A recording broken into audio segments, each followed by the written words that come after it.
Okay, நமக்கு வேற வழியே இல்ல.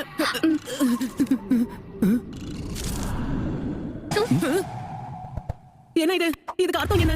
ஒரு ஆனா என்ன இது? தப்பா புரிஞ்சுக்கிட்டோம். இது ஒரு சம்மனிங் ஜூட்சு. நருட்டோ, சாக்குரா, சீக்கிரம் ஸ்கால்ஸ் தூக்கி போடுங்க. இது செஞ்சது நீங்களா? ஆமா, பார்த்து ரொம்ப நாள் ஆகுதுல. Surviving the cut, the rookie nine together again.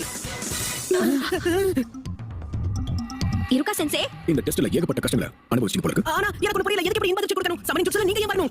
ரெண்டாவது டெஸ்டோட முடிவுல ஷுனி நாகிய நாங்க உங்க எல்லாரையும் வரவேற்கணும். அதுல பாருங்க, எனக்கு ரொம்ப பிடிச்ச உங்க எல்லாருக்கும் ஒரு செய்தி கொடுக்கிறதுக்கு உங்களுக்கு பிடிச்ச என்ன அனுப்பியிருக்காங்க. என்ன செய்தி சொல்ல போறீங்க? ஓ, அது மட்டும் இல்ல, சரியான நேரத்துக்கு வந்துட்டீங்க. அதனால உங்களுக்கு என்னோட வாழ்த்துக்கள். நீங்க ரெண்டாவது எக்ஸாம்ல பாஸ் பண்ணிட்டீங்க. நீங்க பாஸ் பண்றத கொண்டாடுறதுமா உங்களுக்கு ஸ்பெஷலா ஏதாவது ஒரு வாங்கி கொடுக்கணும்னு எனக்கு ரொம்ப ஆசையா இருக்கு. ராமன், கேக்கும் போது எனக்கு எவ்வளவு சந்தோஷமா இருக்கு தெரியுமா? பேசி முடிக்கல. சென்சே நான் சொல்றத கேளு. ஓ யா, ராமன் சாப்பிட்டா நல்லா இருக்கும். பிரமாதம். அதனால நான் எவ்வளவு கஷ்டப்பட்டோம் தெரியுமா? கிடைக்கிற எல்லாத்தையுமே சாப்பிட்டுட்டு எல்லா வகையான நூடுல்ஸ் சாப்பிட போறேன். சாப்பாடு சொன்னா எனக்கு தெரியல வந்துருச்சு. வாய் மூடு. அது சரி, இன்னும் நீ பழைய மாதிரி அப்படியே துருதுரு தான் இருக்கற. நாருட்டோ, எனக்கு புரிஞ்சிருச்சு. ஒருவேளை நாங்க எக்ஸாம்க்கு நடுவுல ஸ்கால்ஸ் ஓபன் பண்ணி பாத்துறதா நீங்க எங்களை என்ன செஞ்சிருப்பீங்க யூருகா சென்சே? எப்பவும் போல சாஸ்கே, நீ புத்திசாலின்னு காட்டிட்ட. ரகசியத்தையும் கண்டுபிடிச்சிட்டேன். நீங்க கலந்துக்கிற எக்ஸாம்ல ஒரு கஷ்டமான விஷயத்தை எப்படி சமாளிக்கிறீங்கன்னு நாங்க பார்க்க நினைச்சோம். உங்களுக்கு தெரியும், மிஷின்ல இருக்கிற ஸ்கால்ஸ் திறக்க கூடாதுன்னு. ஆனா அதை மீறி நீங்க திறந்துருந்தீங்கன்னா எங்களுக்கு என்ன இருக்கும்? அப்படி அந்த ஸ்காலை திறக்கிறவங்களை அடிச்சு போட சொல்லி எங்களுக்கு உத்தரவு கொடுத்திருந்தாங்க. சில நிஞ்சாஸ்க்கும் அடி ரொம்ப பலமா விழுந்துருச்சு. நல்ல வேளை உங்களோட ஸ்காலை நீ திறக்கல. என்ன நருட்டோ? ஆனா கபுட்ட மட்டும் இல்லனா என் கதை முடிஞ்சிருக்கும்.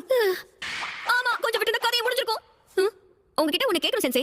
அந்த செவத்துல இருக்கிற வாக்கியங்களுக்கு என்ன அர்த்தம்? அது எழுதப்பட்டிருக்க காகிதம் கிழிஞ்சிருக்கு. அதனால அதுல இருக்கிறத படிக்கவே முடியல. எங்களால புரிஞ்சுக்கவும் முடியல. போதும் நிறுத்து. இத பாரு, எக்ஸாம்ல பாஸ் பண்ணிட்டோம். வேற எதுவும் நமக்கு முக்கியம் கிடையாது. இல்ல, நான் இங்க வந்திருக்கிற காரணம் அதுல இருக்கிற ஒரு விஷயத்தை உங்ககிட்ட சொல்றதுக்காக மட்டும்தான்.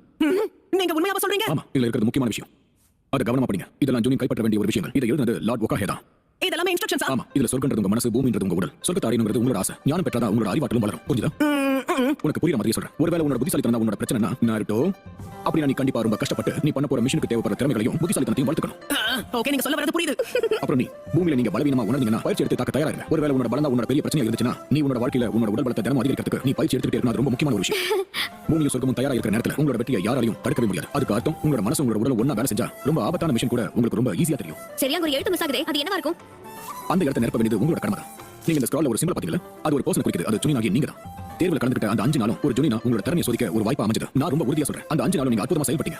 ஜூனியர் தலைவர், அவன் தான் வழிகாட்டி. அவனுக்கு கீழே இருக்கிற எல்லாரோட திறமைகளையும் பிரச்சனைகளையும் அவன் நல்லா தெரிஞ்சு வச்சுக்கணும். முக்கியமா இது எல்லாத்தையும் தெரிஞ்சுக்கிட்டா ஒரு மிஷனுக்கு என்ன திறமை தேவைப்படும், அவங்களுக்கு என்ன பயிற்சி கொடுக்கணும்னு அவனுக்கு தெரியும். இந்த மிஷன்ல நீங்க ரொம்ப அற்புதமா செயல்பட்டீங்க. இப்ப நான் சொன்ன எல்லாத்தையும் அடுத்த மிஷனுக்கு நீங்க செயல்படுத்துங்க.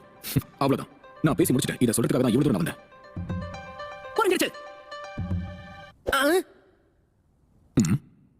இன்னொரு விஷயம் இருக்கு. 3வது எக்ஸாம்ல தயவு செஞ்சு இவ்வளவு வர்த்திக்காதீங்க. முக்கியமா நருட்டோ, உன்னை நினைச்சா எனக்கு கவலை. யூருகா சென்சே, இந்த ஹெட்பேண்ட் கிடைச்சப்பவே நான் ஒரு சாதாரண ஸ்டூடண்ட் கிடையாது. இதுக்கு மேல நீங்க என்ன பத்தி கவலைப்பட வேண்டிய அவசியமே கிடையாது. அதாவது நான் ஒரு முழு நிஞ்சா ஆயிட்டேங்கிறதுக்கு இந்த ஹெட்பேண்ட் ஒரே சாட்சி. நான் பார்த்து துருதுருன்னு இருந்தாலும் ரொம்ப ஜாக்கிரதையா செயல்படுவேன். நீங்க சொன்ன மாதிரி 2வது எக்ஸாம்ல பாஸ் பண்ணிட்டோம். கண்டிப்பா 3வது எக்ஸாம்லயும் நான் பட்டைய கிளப்புவேன். பாருங்க, இந்த தருணத்துல இருந்து நானும் ஒரு திறமையான நிஞ்சா தான். நருட்டோ, என்ன மன்னிச்சிடு, நீ சொன்னது கரெக்ட் தான். இங்க பாருங்க, அங்க இருக்கிற 3 பேரை பத்தி எல்லா விஷயம் எனக்கு தான் தெரியும். முடிவு என்னவா இருந்தாலும் அதை சொல்றது நானா இருக்கதான் நான் விரும்புறேன். சரி, இவ்வளவு ஆர்வமா இருக்கீங்க. அதனால அந்த டீமோட முடிவை நீங்க போய் சொல்லுங்க. ஆனா அவங்க மேல உங்களுக்கு இன்னும் கொஞ்சம் நம்பிக்கை இருந்தா நல்லா இருக்கும் நினைக்கிறேன். நன்றி ஹாங்கோ. இருங்க, அவங்க 3 பேரும் ககாஷியோட மாணவர்கள் தானே? ககாஷிக்கு அவங்க மேல நம்பிக்கை இருக்குன்னா அவங்க மேல நான் கண்ணை மூடி நம்பிக்கை வைக்கலாம். இருக்கா யூருகா இதை கேட்டாகணும். அவங்க அவரோட மாணவர்கள் இல்லைங்கிறத அவருக்கு புரிஞ்சாகணும். அவங்க என்னோட மாணவர்கள். அந்த உண்மையை அவர் ஏத்துக்கணும்.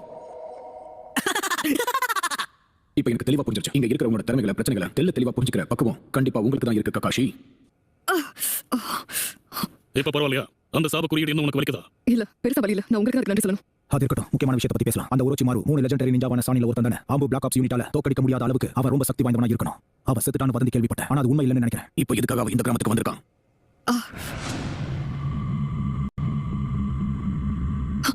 அவன் உண்மையாவே ரொம்ப திறமைசாலி. அவனோட ரத்தத்துல உச்சிகாவோட திறமைகள் நிறைஞ்சிருக்கு. அந்த பையன் அவன் சாஸ்கேவை தேடி தான் வந்திருக்கான். ஆங்கோ, மொத்தமா 21 நிஞ்சாஸ் அவங்களோட செகண்ட் டெஸ்ட் முடிச்சிருக்காங்கன்றத தெரிவிச்சுக்கிறோம். அப்புறம் 3வது எக்ஸாம்க்கு விதிமுறைகள் படி நாம் சொல்றத கேளு. இப்போதைக்கு நம்ம திட்டப்படி எக்ஸாம்ஸ் எல்லாமே தொடரட்டும். ஆனா அதே நேரம் அவன் என்ன பண்றான்னு கண்காணிச்சுக்கிட்டே இருங்க. சரி.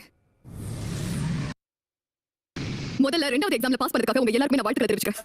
இந்த எக்ஸாம்ல மொத்தம் 78 நிஞ்சாஸ் கலந்துட்டாங்க. அதுல 21 பேர் பாஸ் பண்ணது ஆச்சரியமா தான் இருக்கு. இதுல பாதி எண்ணிக்கை கூட எதிர்பார்க்கல. கண்டிப்பா இன்னைக்கு சிங்கிள் டிஜிட் தான் இருக்கும்னு நினைச்சேன். எனக்கு ரொம்ப பசிக்குது. இத்தனை பேர் பாஸ் ஆவாங்க நான் எதிர்பார்க்கவே இல்லை. எனக்கு சுத்தமா பிடிக்கல. சாஸ்கேவும் அவன் டீம் கூட பாஸ் பண்ணிட்டாங்க. ஆமா, அவங்க பாஸ் பண்ணிட்டாங்க. அவங்கள அத்தனை பிரச்சனைல இருந்து நம்ம காப்பாத்திருக்கோம். அப்பயும் பாஸ் பண்ணணும். அவங்களுக்கு தான் செய்வோம். உன் டீம் எப்படியோ பொழைச்சு வந்துட்டாங்க போல ககாஷி. ஏதோ லக்கில தப்பிச்சிருக்காங்க. ஆனா என் டீம் இருக்கிற வரை உன் டீமால பால் ஆட்ட முடியாது புரிஞ்சுதா? எப்படி அடுத்த டெஸ்ட்டுக்கு நிறைய திறமலாம் தேவை, அது எங்க கிட்ட மட்டும் தான் இருக்கு. வாழ்க்கையில தோக்குறது தோல்வியை ஒத்துக்கிறது தான் அடுத்த லெவலுக்கு கூட்டிட்டு போவோம். என்ன சொல்ற ககாஷி? ஏதோ பேசுனியா?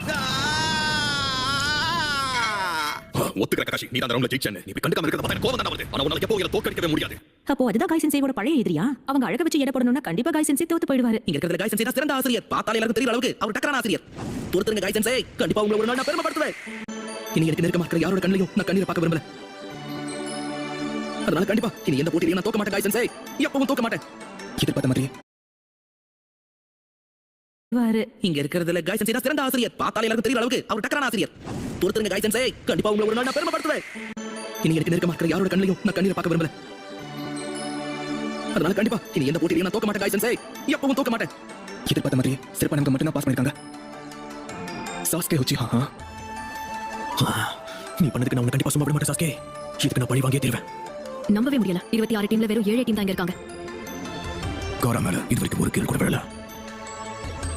பார்க்க ரொம்ப வினோதமா நடந்துக்குதே. சாண்ட் வில்லேஜ் நிஞ்சாஸ் தான் இதுக்கு காரணம். நருட்டோ டெஸ்ட் பசங்க ரொம்ப கஷ்டமா இருக்கு. இங்க பாருங்க, லீஃப் வில்லேஜோட பொடி பசங்க இங்க தான் இருக்காங்க. ஓ, எல்லாரும் இங்க தான் இருக்காங்க. நம்ம ஹோகாகே, யுருகா சென்சே, அந்த ராக்லி இவங்க எல்லாம் இருக்கிறதால அடுத்த ரவுண்ட் கண்டிப்பா கால கட்ட போகுது. இங்க நடக்கிறத பார்த்தா எனக்கு ரொம்ப நல்லதா படல. ரெண்டாவது டெஸ்ட் முடிவுல எவ்வளவு பேர் இருக்கிறது ஆச்சரியமா தான் இருக்கு. அதுலயும் முக்காவாசி பேர் பொடி பசங்க. எதுக்காக இவங்களை பரிந்துரை செஞ்சாங்கன்னு இப்ப புரியுது. மூணாவது எக்ஸாம்ல நீங்க செய்ய போறத சொல்றதுக்கு முன்னாடி முதல்ல இந்த டெஸ்ட் பத்தி உங்க எல்லாருக்கும் நான் சொல்லிடுறேன். நான் சொல்றதை எல்லாரும் கவனமா கேளுங்க. நீங்க எல்லாரும் இதை தெளிவா புரிஞ்சுக்கணும். இந்த எக்ஸாம் நாங்க எதுக்கு நடத்துறோங்கிற காரணத்தை சொல்ல போறேன். எக்ஸாம் நடத்துற காரணமா? நம்மளோட கூட்டாளிகள் கூட சேர்ந்து எதுக்காக இந்த எக்ஸாம் நாங்க நடத்துறோம்னு நினைக்கிறீங்க? ஷினோபிஸ் இருக்கிற திறமைகளை அதிகப்படுத்தவும் பக்கத்து நாடோட நட்புறவு பாராட்டவும் தான் நாங்க இதை நடத்துறோம். ஆனா இதை நடத்துறதுக்கான உண்மையான அர்த்தத்தையும் நீங்க புரிஞ்சுக்கணும். இந்த எல்லா விதமான எக்ஸாம்ஸையும் நாங்க எதுக்கு நடத்துறோம்னா எதுக்கு நடத்துறாங்க? நட்பு பாராட்டுற நாடுகளுக்கு நடுவில் நடந்த பேட்டில் தான் இது குறிக்குது. நீங்க என்ன சொல்ல வரீங்க?